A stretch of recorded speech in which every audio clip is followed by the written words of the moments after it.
అందరికీ నమస్కారం. దూరదర్శన్ సప్తగిరి సమర్పించు ఈనాటి మన ప్రధానమంత్రి పథకాల అవగాహన కార్యక్రమానికి స్వాగతం. ఈనాటి మన ప్రధానమంత్రి పథకాల అవగాహన కార్యక్రమంలో ఈరోజు మనం మాట్లాడబోతున్న అంశం ఏంటి అంటే కనుక మెప్మా ద్వారా అమలవుతున్న వివిధ కేంద్ర రాష్ట్ర ప్రభుత్వాలకు సంబంధించిన పూర్తి వివరాలు మనం విందాం. ఈ వివరాలను మనకు అందించేందుకు ఈరోజు మన స్టూడియోస్కి విచ్చేశారు శ్రీ ఎన్ తేజ్ భరత్ ఐఏఎస్ గారు, ఎండి మెప్మా ఆంధ్రప్రదేశ్ గవర్నమెంట్ నుంచి. సార్ గారితో మాట్లాడి పూర్తి సమాచారం మనం విందాం. సార్ నమస్కారం. సార్ నమస్కారం. సార్, కార్యక్రమంలో ముందుగా అసలు మెప్మా అంటే ఏంటి, మెప్మా యొక్క ముఖ్యమైన విజన్ అండ్ మిషన్ ఏంటి?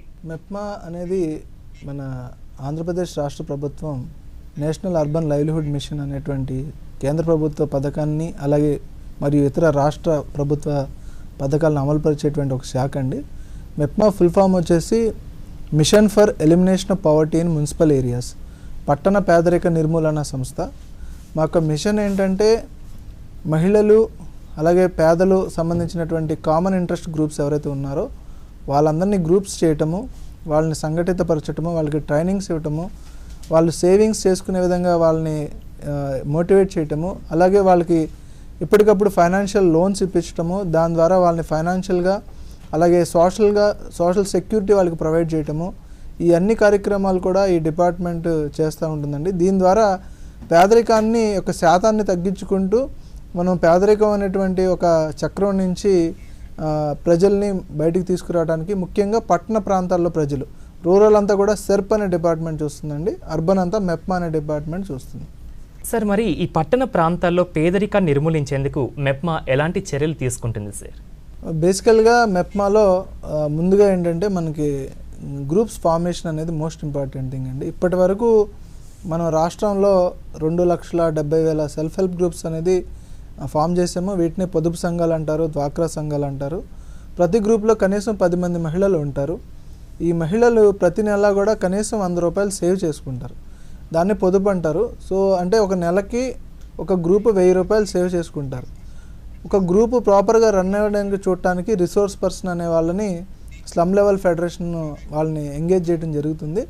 ఈ ఆర్పీ అనేవాళ్ళు రోజుకు ఒక గ్రూప్తో మీటింగ్ పెడతారు. ప్రతి ఆర్పీకి 25 గ్రూపులు ఉంటాయి మినిమం. సో ప్రతి గ్రూప్కి రోజుకు ఒక గ్రూప్తో మీటింగ్ పెడతారు. ఆ గ్రూపు 5 సూత్రాలు కంపల్సరీ పాటించాలి. వాటిని పంచసూత్రాలు అంటారు.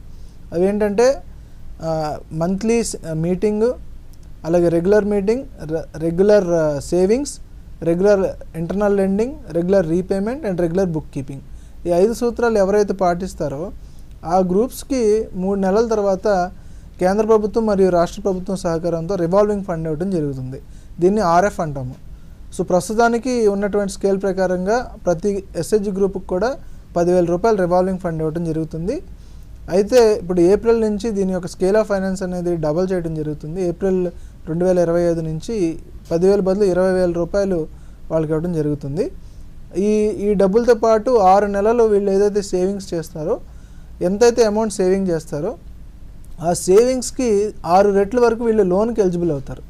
దాన్నే ఎస్హెచ్జి బ్యాంక్ లింకేజ్ అంటాము, self help group bank linkage అంటాము. సో వాళ్ళ కార్పస్ ఎంతైతే ఉంటుందో దానికి 6 టైమ్స్ వరకు, సీనియర్ మోస్ట్ ఎస్హెచ్జి గ్రూప్ అయితే అప్ టు 20 lakhs వరకు కూడా బ్యాంక్ లింకేజ్ స్కీమ్ ద్వారా వాళ్ళు లోన్స్ తీసుకుంటారు. ముందుగా ఈ తీసుకునే ఇనీషియల్ లోన్స్ ఫ్యామిలీలో ఉండే హెల్త్ ఇష్యూస్, ఎడ్యుకేషన్ ఇష్యూస్, లేదా ఇంట్లో ఉండే ఫంక్షన్స్కి వాడటానికి తీసుకుంటారు. వాటిని 12% వడ్డీతో మళ్ళీ గ్రూప్ అకౌంట్కి రీపేమెంట్ చేస్తూ ఉంటారు. దీని ద్వారా కూడా వడ్డీ మీద వచ్చే ఆదాయం కూడా గ్రూప్ కార్పస్లో యాడ్ అవుతూ ఉంటుంది. అలాగే కొంచెం వాళ్ళు సోషల్గా స్టెబిలైజ్ అయిన తర్వాత అప్పుడు లైవ్లీహుడ్ ఆస్పెక్ట్స్లోకి వెళ్తారు. చిన్న చిన్న వ్యాపారాలు చేయటము, చిన్న చిన్న కిరాణా shops, food sector, services sector, ఇలాగ డిఫరెంట్ యాక్టివిటీస్లోకి వెళ్తూ ఈ లోన్స్ని స్లోగా కన్జంప్షన్ పర్పస్ నుంచి లైవ్లీహుడ్ పర్పస్లోకి తరలిస్తే per capital income of every individual అనేది ఇంక్రీజ్ అవుతుంది. దాని ద్వారా రాష్ట్రం జిఎస్డిపి కూడా ఇంక్రీజ్ అవుతుందండి. సార్, మరి సాధారణంగా ఈ పేదరిక నిర్మూలన అంటే ఈ స్వయం సహాయక గ్రూపులను ఏర్పాటు చేసి వారికి ఆర్థిక సహాయం అందించడం. కానీ నిజంగా ఎస్హెచ్ఈ గ్రూపుల వల్ల మనకి నిజానికి ఈ పేదరికాన్ని మనం నిర్మూలించగలుగుతున్నామా, లేకపోతే అసలు ఎస్హెచ్ఈ గ్రూపుల యొక్క ముఖ్య ఉద్దేశం ఏంటి అంటారు? ఖచ్చితంగా నిర్మూలించగలుగుతున్నామండి. ఇప్పుడు ఒక సంఘం అనేది ఒక వ్యక్తి కంటే ఎప్పుడు కూడా గొప్పదే. ఇప్పుడు ఒక ఇండివిజువల్ పర్సన్ అతను ఓన్గా తెలియని అంశాలు చాలా విషయాలు ఒక నలుగురిలో కూర్చొని మాట్లాడుకుంటున్నప్పుడు తెలుసుకుంటారు. సో ఈ మీటింగ్ ఏదైతే జరుగుతుందో ఆ మీటింగ్లో అనేకమైనటువంటి అంశాలను చర్చిస్తారు. సామాజిక అంశాలను చర్చిస్తారు, లైక్ వరకట్నం కానీ, ఫ్యామిలీ రిలేటెడ్ ఇష్యూస్ కానీ, అలాగే చైల్డ్ లేబర్కి సంబంధించి కానీ, ఇన్సూరెన్స్ పథకాల గురించి కానీ, ఏమేమి ప్రభుత్వ పథకాలు తక్కువ వడ్డీతో మనం పొందొచ్చు అనే దాని మీద, అలాగే రాష్ట్ర కేంద్ర ప్రభుత్వాలు ఇస్తున్నటువంటి పథకాల గురించి, అలాగే వాళ్ళకి సంబంధించి అనేకమైనటువంటి వాళ్ళ జిల్లాలో ఉన్న కొత్త ప్రోగ్రాంలు, రకరకాల విషయాలన్నీ వాళ్ళకి తెలుసుకుంటారు ఆ గ్రూప్ మీటింగ్ వల్ల. అలాగే ఇప్పుడు మన దగ్గర ఎటువంటి అమౌంట్ లేనప్పుడు ప్రతి వాళ్ళు కూడా ఇన్సెక్యూర్గా ఉంటారు. ఇప్పుడు నాకు చూసుకోవడానికి నాకు ఒక గ్రూప్ ఉంది, నాకు 9 మంది తోటి మిత్రులు ఉన్నారు, మాకు ఒక కార్పస్ ఉంది, మాకు ఎప్పుడు కావాలన్నా బ్యాంక్ లోన్ ఇస్తారు అనే ఒక ధైర్యం ఏదైతే ఉంటుందో ఆ ధైర్యం వల్ల మహిళలు చాలా ఆర్థికంగా అలాగే సామాజికంగా బలపడతారు. అంతేకాకుండా వాళ్ళ ఫ్యామిలీ గోల్స్ని, వాళ్ళ ఇండివిజువల్ గోల్స్ని అచీవ్ చేయడానికి సాధ్యపడుతుంది. ఖచ్చితంగా పేదరికం అనేది నిర్మూలించాలి. పేదరికం అనేది దాని డెఫినేషన్ మారుతూ ఉంటుంది. ఇప్పుడు ఒక 20 ఏళ్ల క్రితం పేదరికం డెఫినేషన్ వేరు, ఇప్పుడు పేదరికం డెఫినేషన్ వేరు. ఇప్పుడున్న వరల్డ్ బ్యాంక్ లేటెస్ట్ రిపోర్ట్ ప్రకారంగా ఎవరైతే ఒక సంవత్సరానికి 35,000 రూపాయల కంటే తక్కువ సంపాదిస్తారో వాళ్ళని నిరుపేదలుగా డిక్లేర్ చేశారు. అలాగే నీతి ఆయోగ్ ఒక రిపోర్ట్ ఇచ్చారు. వాళ్ళు కేవలం ఇన్కమ్ బట్టి కాకుండా మల్టీ డైమెన్షనల్ పవర్టీ ఇండెక్స్ అనేది ఇచ్చున్నారు. మొత్తం 18 రకాల ఫ్యాక్టర్స్ ఉన్నాయి. దాని ప్రకారం డ్రింకింగ్ వాటర్ లేకపోయినా, ప్రాపర్ శానిటేషన్ లేకపోయినా, ఇల్లు లేకపోయినా, ఉద్యోగం లేకపోయినా, ఇలా ఏది లేకపోయినా కూడా వాళ్ళు ఆ మల్టీ డైమెన్షనల్ పవర్టీ ఇండెక్స్ ద్వారా పేదరికాన్ని గుర్తిస్తూ ఉంటారు. మనం పేదరికం యొక్క స్కేల్ అనేది ఎప్పటికప్పుడు మారుతూ ఉంటుంది. దాని పవర్టీ లైన్ అంటాము. ఆ పేదరికం లైన్ కింద ఉన్న వాళ్ళని బీపీఎల్ అంటాము, పైన ఉన్న వాళ్ళని ఏపీఎల్ అంటాము. సో మనం ఖచ్చితంగా దీనివల్ల చాలామంది అయితే ఉపయోగపడ్డారు. ఈ రోజున గర్వంగా చెప్పుకునే విషయం ఏంటంటే మాకు 2,70,000 ఎస్హెచ్జి గ్రూప్స్ ఉన్నాయి. వాళ్ళకి సుమారు 18,000 కోట్ల రూపాయలు కార్పస్ జమ చేసుకున్నారు. ఇప్పటికీ 50,000 కోట్ల రూపాయలు రుణాలు తీసుకుని ఉన్నారు. అండ్ మా లోన్ రీపేమెంట్ వచ్చి 99% రీపేమెంట్ ఉంది. దానివల్ల బ్యాంక్స్ అందరూ కూడా మాకు లోన్స్ ఇవ్వడానికి ఇంకా హ్యాపీగా ముందుకు వస్తున్నారు. ప్రైవేట్ ప్లేయర్స్ కూడా ఓన్లీ నేషనలైజ్ బ్యాంక్స్ కాకుండా మా దగ్గర కూడా లోన్స్ తీసుకోమని వాళ్ళు వచ్చి రిక్వెస్ట్ చేసి డిమాండ్ చేస్తూ ఉన్నారు. సో అంత మంచి మూమెంట్ ఉంది. దీనివల్ల చాలామంది మహిళలు చాలా అభివృద్ధిలోకి వచ్చారనేది తెలియజేస్తున్నాం. సార్, మరి మనకి ఇటీవల ఎస్హెచ్జి ప్రొఫైలింగ్ జరిగింది కదా సార్, మరి ఈ ప్రొఫైలింగ్ ఎందుకు చేయడం జరిగింది? ఈ ప్రొఫైలింగ్ వల్ల మనకు కలిగే ఉపయోగాలు ఏంటి? ప్రజల్లో ఉన్న అపోహలను మనం ఏ విధంగా నివృత్తి చేయవచ్చు? మనం ఎస్హెచ్జి ప్రొఫైలింగ్ అనేది చేసామండి. అంటే ప్రతి ఒక్క మెంబర్కి సంబంధించినటువంటి వివరాలు సేకరించడం జరిగింది. ఇదంతా కూడా కంప్లీట్గా ఆన్లైన్ యాప్ ద్వారా సేకరించడం జరిగింది. ఈ ప్రొఫైలింగ్లో ప్రధానంగా 3 రకాల విషయాలు తెలుసుకున్నాం. ఒకటి డెమోగ్రాఫిక్ డీటెయిల్స్, అంటే వాళ్ళు ఎక్కడ ఉన్నారు, వాళ్ళ యొక్క ఫోన్ నెంబర్ ఏంటి, వాళ్ళ యొక్క ఆధార్ నెంబర్ ఏంటి, వాళ్ళు ఏ ప్రాంతంలో ఉన్నారు అనేది తెలుసుకోవడం జరిగింది. నెక్స్ట్ రెండవది ఫైనాన్షియల్ డీటెయిల్స్, వాళ్ళ అకౌంట్ వివరాలు, లోన్ వివరాలు, వాళ్ళ సేవింగ్స్ వివరాలు తెలుసుకోవడం జరిగింది. మూడవది లైవ్లీహుడ్ డీటెయిల్స్, వాళ్ళు ఏ టైప్ ఆఫ్ యాక్టివిటీ చేస్తున్నారు, ఎన్ని గ్రూపుల్లో వాళ్ళు యాక్టివిటీ చేస్తున్నారు, ఎంతమంది చెయ్యట్లేదు అనేది, వాళ్ళ ఇన్కమ్ ఏముంది, వాళ్ళ టర్న్ ఓవర్ ఏముంది అనేది కూడా తెలుసుకోవడం జరిగింది. ఇప్పుడు కేంద్ర ప్రభుత్వం కానివ్వండి, రాష్ట్ర ప్రభుత్వం కానివ్వండి, అనేకమైనటువంటి కొత్త స్కీమ్స్ ఇచ్చున్నారు.